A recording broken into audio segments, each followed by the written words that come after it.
Di usia 20-an, banyak dari kita mulai mikir tentang masa depan. Punya penghasilan sendiri, mulai ngerti pentingnya nabung. Dan sering dengar kalimat ini, kalau mau kaya, harus investasi dari sekarang. Tapi tunggu dulu, investasi itu luas. Dan kenyataannya, banyak anak muda yang langsung lompat ke saham, kripto, atau reksadana, tanpa tahu dasar-dasarnya. Banyak yang tergoda karena cuan cepat, tapi ujung-ujungnya malah stres, bingung, bahkan trauma sama dunia finansial. Karena satu hal penting sering kelewat, kita belum siap secara mental, emosional, maupun pengetahuan. Jadi, sebenarnya investasi terbaik di usia 20 itu apa? Jawabannya mungkin nggak populer, tapi sangat masuk akal. Investasi terbaik adalah investasi ke diri sendiri.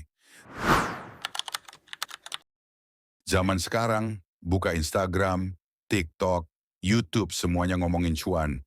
Ini saham yang naik 300%. Main kripto bisa dapat ratusan juta. Auto Sultan dari reksadana. Tapi nggak semua kasih tahu.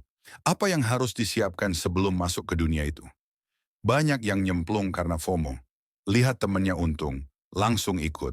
Tanpa ngerti risikonya. Tanpa tahu instrumen yang dibeli. Kita tahu cara buka akun.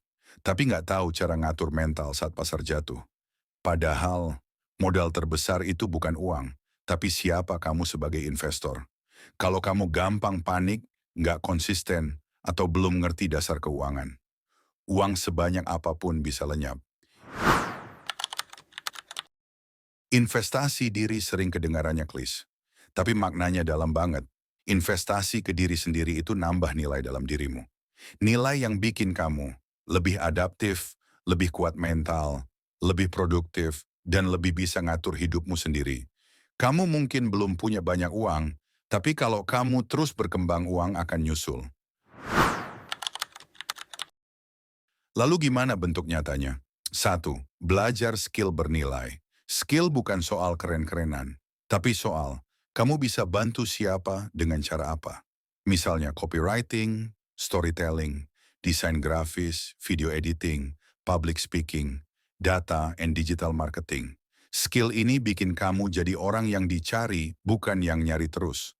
Dua, bangun kebiasaan produktif. Mulai dari hal-hal kecil seperti bangun pagi, nulis jurnal, fokus 30 menit tanpa HP, review pengeluaran tiap minggu. Kebiasaan kecil ini kalau diulang terus hasil besar. Tiga, ngatur emosi dan keuangan. Kalau kamu belum bisa bedain kebutuhan dan keinginan, belum bisa ngatur stres, atau masih FOMO tiap lihat tren, berarti kamu belum punya stabilitas mental. Dan itu penting banget. Kalau kamu masih gampang kalap belanja, sering ngutang buat hal konsumtif, nggak ngerti kemana perginya uangmu, panik pas harga turun, itu bukan berarti kamu bodoh, tapi mungkin kamu belum siap masuk ke dunia investasi yang kompleks. Dan itu nggak masalah, karena yang penting adalah kamu sadar, dari kesadaran kamu bisa mulai perubahan. Investasi diri itu kayak nanam pohon, hari ini kamu siram, besok belum tentu tumbuh. Tapi 6 bulan atau bahkan 1 tahun kemudian, kamu panen. Masalahnya, banyak orang pengen hasil cepat. Padahal yang bertahan lama itu yang dibangun pelan-pelan. Kamu nggak harus kaya buat mulai.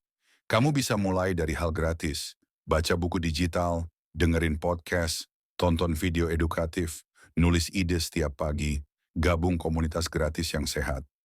Yang penting bukan besar kecilnya langkah, tapi seberapa sering kamu ngelangkah. Di usia 20-an, kamu bukan dituntut buat jadi kaya. Kamu dituntut buat jadi kuat, mental, fisik, dan arah hidup. Kalau kamu bisa terus upgrade diri, uang dan kesempatan akan nyusul. Sebelum buru-buru investasi keluar, tanya dulu, apa aku udah cukup kenal dan ngurus diri sendiri? Kalau belum, nggak apa-apa, karena kita semua lagi belajar. Tulis di komentar, investasi diri apa yang paling pengen kamu mulai tahun ini. Kalau kamu suka konten kayak gini, subscribe dan share ke teman-temanmu. Di Nalar Muda, kita nggak kejar jadi sempurna. Kita belajar bareng supaya hidup nggak hancur pelan-pelan.